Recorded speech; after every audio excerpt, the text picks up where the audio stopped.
नमस्कार साथियों, स्वागत है आपका ऑनलाइन स्टडी ग्रुप में। करंट अफेयर्स की विशेष श्रृंखला के अंतर्गत जनवरी 2023 माह के करंट को कवर किया जा रहा है। इसके अंतर्गत आज की क्लास में सम्मान एवं पुरस्कार, ऐप एवं पोर्टल और साथ ही साथ सैन्य अभ्यास से संबंधित करंट को कवर किया जाएगा। तो चलिए प्रारंभ करते हैं सम्मान एवं पुरस्कार से।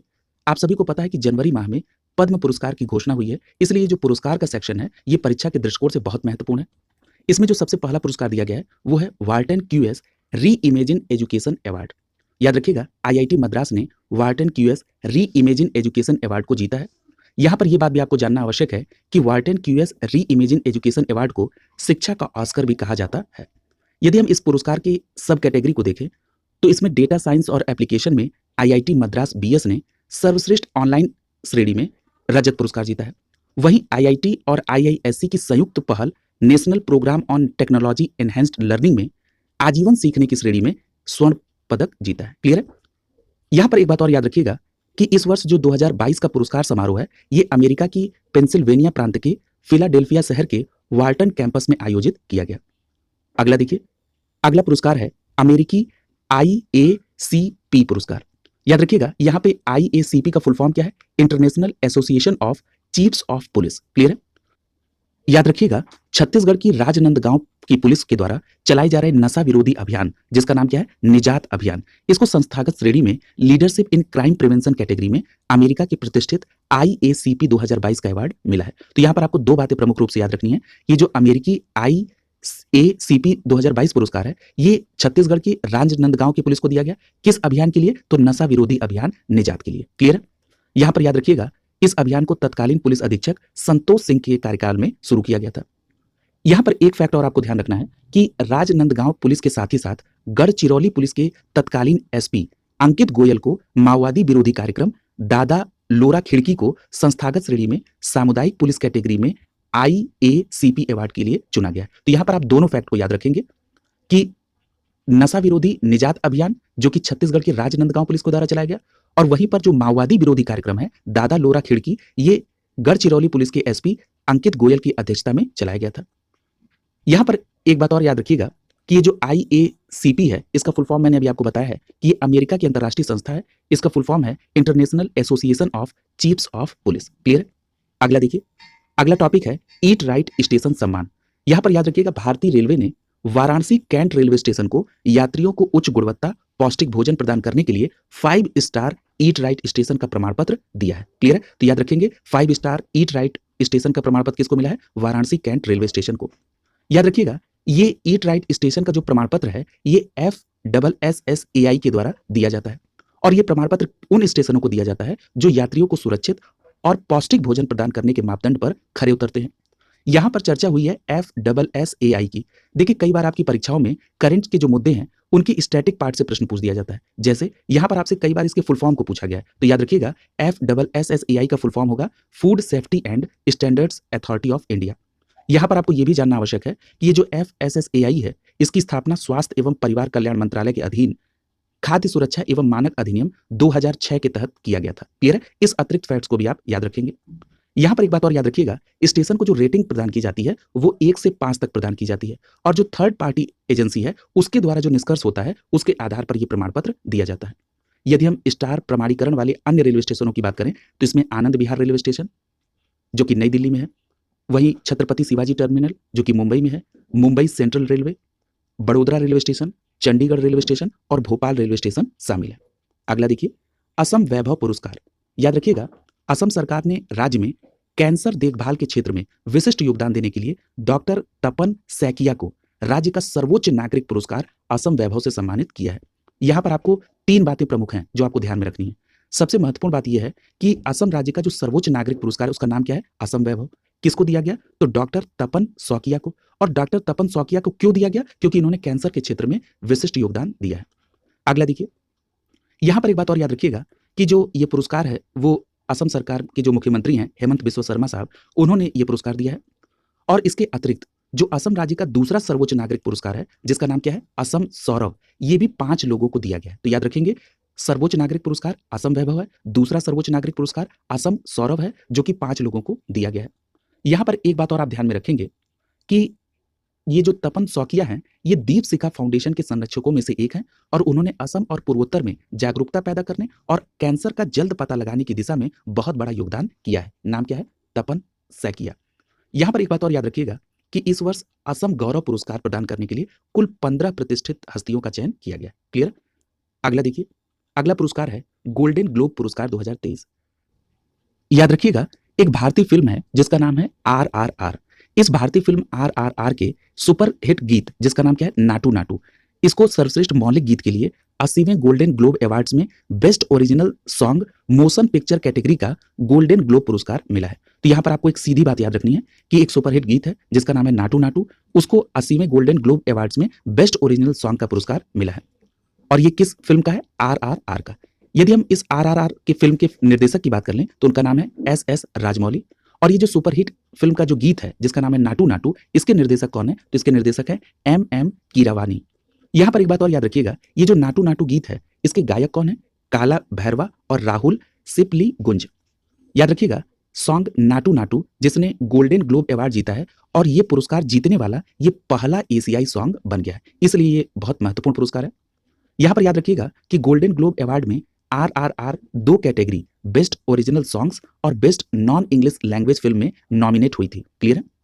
यहाँ पर अगर हम गोल्डन ग्लोब 2023 पुरस्कार की बात कर लें तो ये पुरस्कार प्रत्येक वर्ष Hollywood foreign frame association, Hollywood foreign press association के द्वारा मनोरंजन जगत में विशिष्ट उपलब्धियों के लिए देश विदेश के कलाकारों, फिल्मों को गोल्डन ग्लोब पुरस्कार दिया जाता है। तो यहाँ पर सबसे महत्वपूर्ण बात आपको क्या याद रखनी है कि जो गोल्डन ग्लोब पुरस्कार है ये हॉलीवुड फॉरेन प्रेस एसोसिएशन के द्वारा, जिसका शॉर्ट फॉर्म है HFPA, इसके द्वारा दिया जाता है।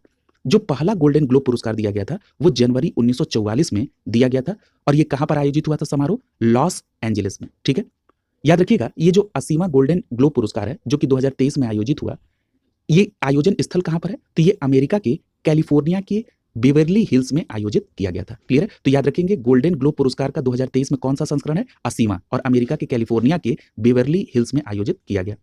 यहां पर एक बात और याद रखिएगा, एक हॉलीवुड की एक्ट्रेस है जिनका नाम क्या है? Meryl Streep. इन मेरिल स्ट्रीप ने 8 बार इस पुरस्कार को जीता है। यहां पर नीचे कुछ श्रेणी दी गई है और विजेता के नाम, जैसे इसमें जो सबसे पहली कैटेगरी है वो है सर्वश्रेष्ठ टीवी श्रृंखला संगीत या कॉमेडी की, जिसका पुरस्कार जीता है एबट एलिमेंट्री ने। यदि हम सर्वश्रेष्ठ अभिनेता की बात करें तो ये पुरस्कार जीता है केविन कॉस्टनर ने येलोस्टोन में प्रदर्शन के लिए।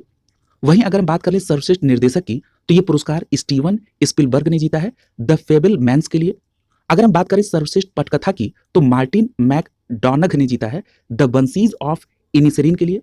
और अगर हम बात कर लें सर्वश्रेष्ठ गैर अंग्रेजी भाषा फिल्म की तो अर्जेंटीना 1985 ने यह पुरस्कार जीता है। तो याद रखेंगे आप। अगला देखिए, अगला है 71वां मिस यूनिवर्स 2022।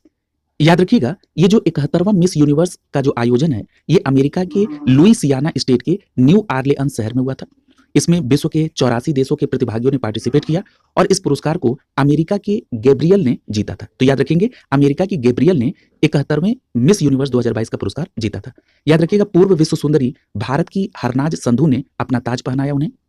यदि हम फर्स्ट रनर की बात कर लें तो वेनेजुएला की अमांडा डूडामेल ये फर्स्ट रनर थी। ठीक है, तो आप यहां पर केवल फर्स्ट रनर का नाम याद रखेंगे। अगला देखिए, अगला पुरस्कार है क्रिटिक्स चॉइस अवार्ड 2023। याद रखिएगा, दिग्गज फिल्म निर्देशक जिनका नाम क्या है? SS राजमौली। इनका नाम अभी आपने पढ़ा है, किस संदर्भ में पढ़ा था? जो फिल्म RRR थी यानी RRR, इसके फिल्म निर्देशक हैं SS राजामौली।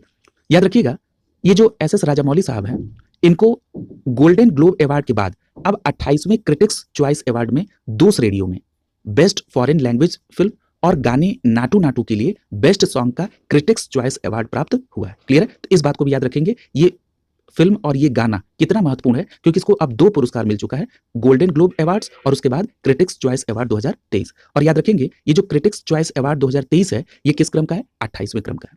अगला देखिए, अगला पुरस्कार है भारत का नंबर 1 पुलिस थाने का पुरस्कार। याद रखिएगा, राष्ट्रीय कृषि विज्ञान परिसर नई दिल्ली में एक सम्मेलन का आयोजन हुआ। उस सम्मेलन का नाम क्या है? उस सम्मेलन का नाम है DGSP IGSP सम्मेलन। इस सम्मेलन में केंद्रीय गृह मंत्री अमित शाह ने उड़ीसा के गंजाम जिले के अस्का पुलिस थाने को नंबर 1 पुलिस थाने का पुरस्कार दिया है। तो याद रखेंगे, नंबर 1 पुलिस थाने का का पुरस्कार किसको मिला? उड़ीसा के गंजाम जिले के अस्का पुलिस थाने को। याद रखिएगा, यहाँ से प्रश्न आपके यहाँ कई बार पूछा गया है, तो इस अस्का पुलिस थाने का नाम आप याद रखेंगे जो उड़ीसा के गंजाम जिले में है। याद रखिएगा, ये जो अस्का पुलिस थाना है, इसके थाना प्रभारी निरीक्षक प्रशांत कुमार साहू ने इस पुरस्कार को प्राप्त किया है। यहाँ पर एक बात और आपको जानना आवश्यक है कि जो उड़ीसा प्रदेश में जो गंजाम जिले में ये जो पुलिस स्टेशन है जिसका नाम अस्का पुलिस स्टेशन है, इसको लगातार 2 वर्षों तक देश में सर्वश्रेष्ठ घोषित किया गया। अगला देखिए, अगला पुरस्कार है प्रधानमंत्री राष्ट्रीय बाल पुरस्कार। बहुत महत्वपूर्ण है। याद रखिएगा, भारत की राष्ट्रपति द्रौपदी मुर्मू ने असाधारण बच्चों को महिला एवं बाल विकास मंत्रालय भारत सरकार द्वारा स्थापित प्रधानमंत्री राष्ट्रीय बाल पुरस्कार से सम्मानित किया। तो याद रखेंगे किस मंत्रालय के तहत आता है ये? महिला एवं बाल विकास मंत्रालय के द्वारा। और सम्मानित कौन करते हैं? राष्ट्रपति के द्वारा। यहां पर एक बात और याद रखिएगा कि प्रत्येक पुरस्कार विजेता को एक पदक दिया जाएगा, एक प्रशस्ति पत्र दिया जाएगा और 1 लाख रुपए का नगद पुरस्कार दिया जाएगा। किसमें? प्रधानमंत्री राष्ट्रीय बाल पुरस्कार में। याद रखिएगा, यदि हम इस वर्ष की बात करें तो इस वर्ष 11 राज्य और केंद्र शासित प्रदेशों के 11 बच्चों को प्रधानमंत्री राष्ट्रीय बाल पुरस्कार दिया गया है। यहां पर एक बात और याद रखिएगा कि ये जो प्रधानमंत्री राष्ट्रीय बाल पुरस्कार है, ये प्रत्येक वर्ष भारत सरकार 5 से 18 वर्ष की आयु के बच्चों को जो कि असाधारण उपलब्धि हासिल की है जिन्होंने, उनको ये प्रदान किया जाता है। क्लियर है? तो यहां पर आयु वर्ग भी आप याद रखेंगे, ये 5 से 18 वर्ष की आयु के बच्चों को दिया जाता है। अगला देखिए, यदि हम इसमें श्रेणी की बात कर लें तो ये पुरस्कार 6 श्रेणियों में दिया जाता है: कला और संस्कृति, बहादुरी, नवाचार, शैक्षिक, सामाजिक सेवा और खेल। क्लियर है? अगला देखिए, यहां पर अगर हम उन 11 प्रधानमंत्री राष्ट्रीय बाल पुरस्कार विजेताओं को देख लें और उनके नाम के साथ साथ किस श्रेणी में ये पुरस्कार मिला और उनका संबंध किस राज्य से है, इन तीनों बातों को आपको ध्यान में रखना आवश्यक है। इसमें पहला नाम दिया गया है आदित्य सुरेश का, जिनको कला और संस्कृति में यह पुरस्कार मिला। इनका संबंध केरल राज्य से है। दूसरे नंबर पे आदित्य प्रताप सिंह चौहान है, जिनको नवाचार की श्रेणी में यह पुरस्कार मिला और आदित्य प्रताप सिंह चौहान का संबंध छत्तीसगढ़ राज्य से है। तीसरे नंबर पे अनुष्का जौली है, जिनको समाज सेवा के क्षेत्र में पुरस्कार मिला और इनका संबंध दिल्ली से है। चौथे नंबर पे हनाया निसार है, जिनको खेल की श्रेणी में यह पुरस्कार मिला और इनका संबंध जम्मू कश्मीर केंद्र शासित प्रदेश से है। इसमें जो 5वां नाम है वो है कोला गातला अलाना मीनाक्षी का, इनको खेल की कैटेगरी में मिला पुरस्कार और इनका संबंध आंध्र प्रदेश से है। इसमें जो 6ठा नाम है वो है एम गौरवी रेड्डी का, जिनको कला और संस्कृति की श्रेणी में यह पुरस्कार मिला, इनका संबंध तेलंगाना राज्य से है। इसमें जो 7वां नाम है वो है ऋषि शिव प्रसन्ना का, जिनको नवाचार की श्रेणी में यह पुरस्कार मिला, इनका संबंध कर्नाटक राज्य से है। अगला नाम है रोहन रामचंद्र बहिर का, इनको वीरता की श्रेणी में पुरस्कार मिला और इनका संबंध महाराष्ट्र से है। 9वां नाम है सांभव मिश्रा का, जिनको कला और संस्कृति में यह पुरस्कार मिला और इनका संबंध उड़ीसा राज्य से है। 9वां नाम है सौर्यजीत रंजीत कुमार खैरे का, जिनको खेल के क्षेत्र में यह पुरस्कार मिला, इनका संबंध गुजरात राज्य से है। श्रेया भट्टाचारी, जिनको कला और संस्कृति की श्रेणी में यह पुरस्कार मिला, इनका संबंध असम राज्य से है। तो आप इन 11 विजेताओं के नाम, उनकी श्रेणी और उनके संबंधित राज्य का नाम याद रखेंगे। अगला पुरस्कार देखिए, अगला पुरस्कार है पद्म पुरस्कार। बहुत इंपॉर्टेंट, और इस पुरस्कार की का आप वेट भी कर रहे थे कि कब इस पे चर्चा हो। याद रखिएगा, 25 जनवरी 2023 को पद्म पुरस्कारों की घोषणा की गई। देश के सर्वोच्च नागरिक पुरस्कारों में से एक पुरस्कार है पद्म पुरस्कार और इसकी 3 श्रेणियां हैं। पहला है पद्म विभूषण, दूसरा है पद्म भूषण और तीसरा है पद्मश्री। आप सभी को पता है कि भारत का जो सर्वोच्च नागरिक पुरस्कार है वो है भारत रत्न। उसके बाद जो दूसरा सर्वोच्च नागरिक पुरस्कार है उसको कहते हैं पद्म विभूषण। क्लियर है? याद रखिएगा, 2023 में अगर हम कुल पद्म पुरस्कार की बात कर लें तो 106 लोगों को पद्म पुरस्कार दिया गया है, जिसमें से 6 लोगों को पद्म विभूषण, 9 लोगों को पद्म भूषण और 91 लोगों को पद्मश्री का पुरस्कार दिया गया है। ये फैक्ट बहुत इंपॉर्टेंट है। क्लियर है? यहां पर एक बात और याद रखिएगा कि यदि हम इन टोटल 106 पद्म पुरस्कारों में अगर महिलाओं की बात करें तो 19 महिलाओं को यह पुरस्कार मिला। यदि हम विदेशियों, एनआरआई, ओसीआई की श्रेणी की बात कर लें तो इसमें 2 व्यक्तियों को मिला और 7 लोगों को मरणोपरांत यह पुरस्कार मिला है। यहां पर एक बात और याद रखिएगा कि जो पद्म विभूषण है ये विभिन्न विषयों और गतिविधियों के क्षेत्र में दिया जाता है, जैसे कला, सामाजिक कार्य, सार्वजनिक मामले, विज्ञान और इंजीनियरिंग, व्यापार और उद्योग। इन विभिन्न श्रेणियों में यह पुरस्कार दिया जाता है। यदि हम बात कर लें पद्म भूषण की तो पद्म भूषण असाधारण और पद्मश्री विशिष्ट सेवा के लिए और किसी भी क्षेत्र में विशिष्ट सेवा के लिए प्रदान किया जाता है। तो ये भी बात ध्यान में रखेंगे। याद रखिएगा, ये जो 25 जनवरी 2023 को इन नामों की घोषणा हुई है, ये पुरस्कार प्रत्येक वर्ष मार्च और अप्रैल के आसपास प्रदान किए जाते हैं। यदि हम नाम की बात कर लें और सबसे पहले चर्चा की जाएगी पद्म विभूषण प्राप्त करने वाले लोगों की। देखिए, जो पद्म विभूषण से जो प्रश्न बनते हैं आपके यहाँ पर, सबसे पहले तो नाम पूछा जाता है, जैसे 4 ऑप्शन दे देगा, पूछ लेगा इनमें से किसको पद्म विभूषण का पुरस्कार नहीं मिला है। दूसरी बात, नाम देके पूछ लेगा कि इनको किस श्रेणी में मिला है, या नाम देके ये पूछ लेगा कि इनका संबंध किस जगह से है। क्लियर है? जैसे पहला नाम दिया गया है श्रीनिवास वर्धन साहब का, इनको विज्ञान और इंजीनियरिंग की श्रेणी में ये पुरस्कार मिला और इनका संबंध यूएसए से है। दूसरा नाम दिया गया है बालकृष्ण दोषी का। याद रखिएगा, बालकृष्ण दोषी जी को मरणोपरांत पद्म विभूषण दिया गया। किस श्रेणी में? वास्तुकला में, और इनका संबंध गुजरात से है। तीसरे नंबर पर नाम दिया गया है जाकिर हुसैन का। जाकिर हुसैन साहब कला श्रेणी से संबंधित हैं और इनका संबंध महाराष्ट्र राज्य से है। चौथा नाम दिया गया है एस एम कृष्णा का। एस एम कृष्णा साहब सार्वजनिक मामले की श्रेणी में इनको यह पुरस्कार मिला गया और इनका संबंध कर्नाटक राज्य से है। पांचवा नाम है दिलीप महालनोबिस का। इनको मरणोपरांत पद्म विभूषण का पुरस्कार मिला। इनकी श्रेणी है दवा और इनका संबंध पश्चिम बंगाल राज्य से है। उत्तर प्रदेश से एकमात्र पद्म विभूषण पुरस्कार मिला है, वो मिला है मुलायम सिंह यादव जी को मरणोपरांत सार्वजनिक मामले की श्रेणी में, और ये उत्तर प्रदेश से संबंधित है। यानी आपको ये भी बात याद रखना है कि जो पद्म विभूषण 2023 दिया गया है वो 3 लोगों को मरणोपरांत दिया गया है। क्लियर है? बालकृष्ण दोषी, दिलीप महालनोबिस और मुलायम सिंह यादव। अगला देखिए, अगला नाम है पद्म भूषण प्राप्त करने वाले विजेताओं की। याद रखिए, अभी आपने पढ़ा है कि टोटल 106 लोगों को दिया गया, जिसमें से 6 लोगों को पद्म विभूषण और 9 लोगों को पद्म भूषण अवार्ड मिला है। जरा इन 9 लोगों के नाम को आप देख लीजिए। इसमें पहला नाम दिया गया है एस एल भैरप्पा का। याद रखिएगा, इनको साहित्य और शिक्षा की श्रेणी में यह पुरस्कार मिला। इनका संबंध कर्नाटक राज्य से है। दूसरा नाम है कुमार मंगलम बिरला का। इनको व्यापार और उद्योग की श्रेणी में मिला। इनका संबंध महाराष्ट्र राज्य से है। तीसरा नाम दिया है दीपक धर का। इनको विज्ञान एवं इंजीनियरिंग के क्षेत्र में पद्म भूषण मिला और इनका संबंध महाराष्ट्र से है। अगला नाम है वाणी जयराम। इनको कला की श्रेणी में पुरस्कार मिला और वाणी जयराम का संबंध तमिलनाडु राज्य से है। अगला नाम है स्वामी चिन्ना जीयर का। इन्हें आध्यात्मवाद की श्रेणी में पुरस्कार मिला और इनका संबंध तेलंगाना से है। अगला नाम है सुमन कल्याणपुर का। इनको कला की श्रेणी में पुरस्कार मिला और इनका ये जो संबंध है वो महाराष्ट्र राज्य से है। अगला नाम है कपिल कपूर का। इनको साहित्य और शिक्षा के क्षेत्र में यह पुरस्कार मिला और इनका संबंध दिल्ली राज्य से है। अगला नाम है सुधा मूर्ति का। इनको सामाजिक कार्य के लिए पद्म भूषण मिला और इनका संबंध कर्नाटक से है। और अगला नाम है कमलेश डी पटेल। इनको भी आध्यात्मवाद के श्रेणी में मिला है और इनका संबंध तेलंगाना से। क्लियर है? अगला देखिए, यहां पर जनवरी माह में कुछ जो अन्य पुरस्कार दिए गए हैं जरा उनका भी जिक्र किया गया है। इसमें सबसे पहला पुरस्कार है सुभाष चंद्र बोस आपदा प्रबंधन पुरस्कार 2023। यदि हम इस पुरस्कार की संस्थागत श्रेणी की बात करें तो यह पुरस्कार उड़ीसा राज्य के आपदा प्रबंधन प्राधिकरण और लुंगलेई फायर स्टेशन मिजोरम को यह पुरस्कार मिला है। बात करें अगर इंडिया अचीवर्स अवार्ड 2022 की तो वो आर विष्णु प्रसाद जी को मिला है। सर्वश्रेष्ठ लघु बैंक का पुरस्कार तमिलनाडु के मार्केटाइल बैंक लिमिटेड को मिला है। डॉक्टर पतंग राव कदम पुरस्कार 2023 ये आधार पूनावाला को मिला है। गोल्डन कैलाशा अवार्ड, याद रखिएगा, गोल्डन कैलाशा अवार्ड दीपांकर प्रकाश द्वारा निर्देशित एक राजस्थानी फिल्म नारेरा के लिए दिया गया है। क्लियर है? मैं एक बार फिर से रिपीट कर दे रहा हूं। गोल्डन कैलाशा अवार्ड दीपांकर प्रकाश द्वारा निर्देशित एक राजस्थानी फिल्म है जिसका नाम क्या है? नारेरा, उसको दी गई है।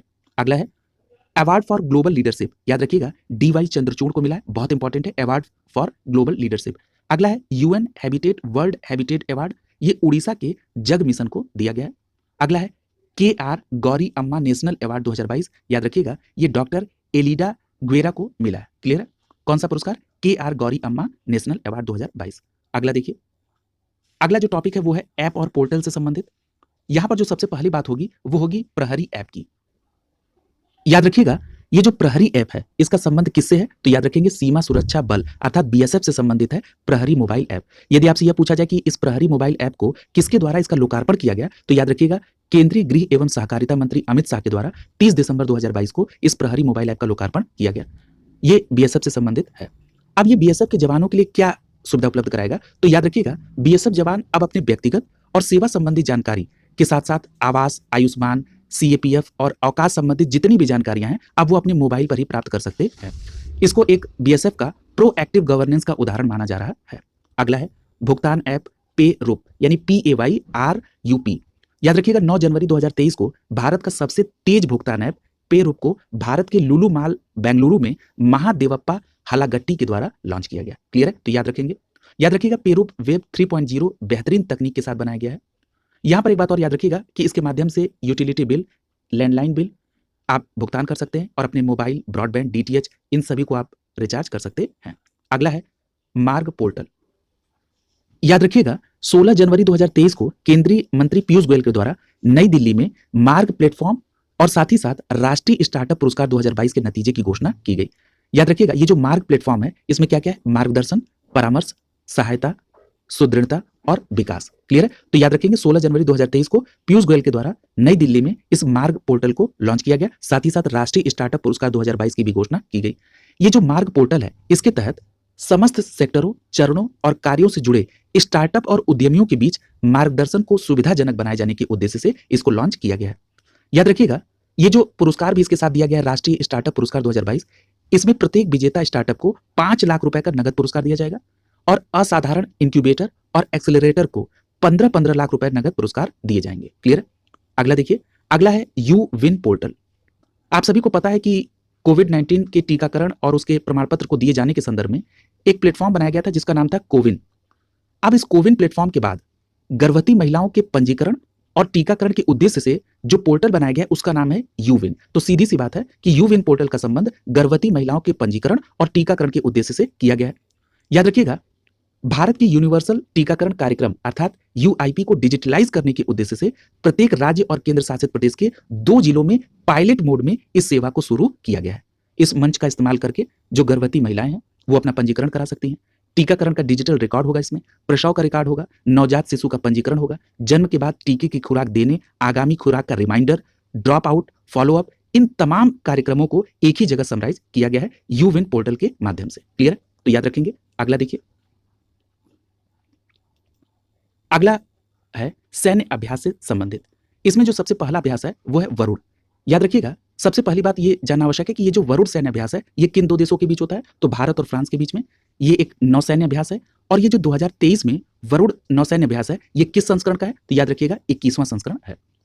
इसका आयोजन कब हो रहा है? तो याद रखिएगा 16 से 20 जनवरी 2023 के बीच पश्चिमी समुद्री तट पर 21वें वरुण सैन्य अभ्यास 2023 का आयोजन किया गया। याद रखिएगा, इन दोनों देशों की नौसेनाओं के बीच द्विपक्षीय अभ्यास की जो शुरुआत है वो 1993 में हुई थी और इन दोनों के देशों के बीच में जो अभ्यास का नाम वरुण है वो 2001 में पड़ा था। क्लियर है? तो याद रखेंगे। अगला देखिए, अगला अभ्यास है साइक्लोन फर्स्ट यानी चक्रवात फर्स्ट अभ्यास। ये देखिए परीक्षा के दृष्टिकोण से बहुत महत्वपूर्ण है और इसके पूछे जाने की संभावना बहुत ज्यादा है। आप पूछिए क्यों? क्योंकि ये जो साइक्लोन फर्स्ट है इसका जो आयोजन है वो भारतीय सेना और मिस्र की सेना के बीच हो रहा है। और मिस्र इस समय भारत के संदर्भ में बहुत इंपॉर्टेंट है क्योंकि आपने देखा कि 26 जनवरी को मिस्र के ही राष्ट्रपति अब्दुल फतेह अल सीसी विशिष्ट अतिथि थे। भारत और मिस्र के बीच में जो राजनयिक संबंध है उनको भी 75 वर्ष पूरे हुए और एक नया सैन्य अभ्यास भी आया जिसका नाम है साइक्लोन फर्स्ट। अब यहाँ पर यह जानना आवश्यक है कि साइक्लोन फर्स्ट का आयोजन कहाँ पर हुआ? तो याद रखिएगा राजस्थान के जैसलमेर में 14 जनवरी 2023 को इसका प्रारंभ हुआ। याद रखिएगा, ये जो साइक्लोन फर्स्ट है ये 14 दिनों तक ये अभ्यास चलेगा राजस्थान के रेगिस्तानों में और ये शुरुआत हुई जैसलमेर से। अगला देखिए, ये इन दोनों देशों के बीच का पहला अभ्यास है चक्रवात फर्स्ट। अगला देखिए, अगला नाम है एमफेक्स 2023, AMPHEX 2023। एमफेक्स 2023 के संदर्भ में आपको ये बात ध्यान रखना होगा कि भारतीय नौसेना ने आंध्र प्रदेश के काकीनाडा के पास भारतीय सेना और भारतीय वायुसेना के साथ 6 दिवसीय मेगा सैन्य अभ्यास किया है। यानी जो ये एमफेक्स है AMPHEX 2023 ये भारतीय नौसेना, भारतीय सेना और भारतीय वायुसेना के बीच में यानी ये एक त्रिसेवा अभ्यास है। क्लियर है? और कहां पर आयोजित हुआ? आंध्र प्रदेश के काकीनाडा में। याद रखिएगा ये सबसे बड़ा द्विवार्षिक यानी ये 2 वर्षों पर आयोजित होने वाला अभ्यास है जिसमें तीनों सेनाओं ने पार्टिसिपेट किया है। याद रखिएगा, ये जो एमफेक्स 2023 है ये 17 जनवरी से 22 जनवरी 2023 के बीच आयोजित किया गया। अगला अभ्यास है प्रलय अभ्यास। प्रलय अभ्यास के बारे में आपको सीधी सी बात ये याद रखनी है कि इसे भारतीय वायुसेना के द्वारा आयोजित किया जाएगा और ये आयोजन भारत के उत्तर पूर्वी क्षेत्र में किया जाएगा। यानी ये जो प्रलय अभ्यास है भारतीय वायुसेना के द्वारा भारत के उत्तर पूर्वी क्षेत्र में आयोजित किया जाएगा। क्लियर है? यानी LAC के आसपास। यहां पर एक बात और याद रखिएगा कि पूर्वी वायु कमान का मुख्यालय कहां पर है? शिलांग में। यह भी बात आपको ध्यान रखना है। जो भारतीय वायुसेना के 5 परिचालन कमांडो में से एक है, पूर्वी क्षेत्र में वायु संचालन को नियंत्रित करता है ये पूर्वी कमान मुख्यालय। अगला देखिए, अगला अभ्यास है ट्रॉपैक्स 2023। याद रखिएगा, ये जो ट्रॉपैक्स 2023 अभ्यास है ये भारतीय नौसेना के प्रमुख समुद्री अभ्यास के अंतर्गत है और ये अभ्यास वर्तमान में हिंद महासागर में चल रहा है। यह परिचालन स्तर का द्विवार्षिक रूप से आयोजित किया जाने वाला सैन्य अभ्यास है। याद रखिएगा, इसमें न केवल भारतीय नौसेना की इकाइयों बल्कि इसमें भारतीय सेना, भारतीय वायुसेना और तटरक्षक सेनाओं की भी भागीदारी शामिल है। यानी ट्रॉपैक्स 2023 में भी नौसेना के साथ साथ भारतीय सेना, भारतीय वायुसेना और तटरक्षक जवान भी शामिल हैं। याद रखिएगा, ये जो ट्रॉपैक्स 2023 है इसका आयोजन 23 जनवरी से 23 मार्च तक 3 महीने की अवधि में आयोजित किया जा रहा है। क्लियर है? तो इस प्रकार आपने जो जनवरी माह में अभ्यास और ऑपरेशन थे उसको भी कवर किया। इसके साथ ही आज की क्लास यहीं पर कंप्लीट होती है। अगली क्लास में नए टॉपिक के साथ मुलाकात होगी। शुभकामनाओं के साथ आप सभी का बहुत बहुत धन्यवाद।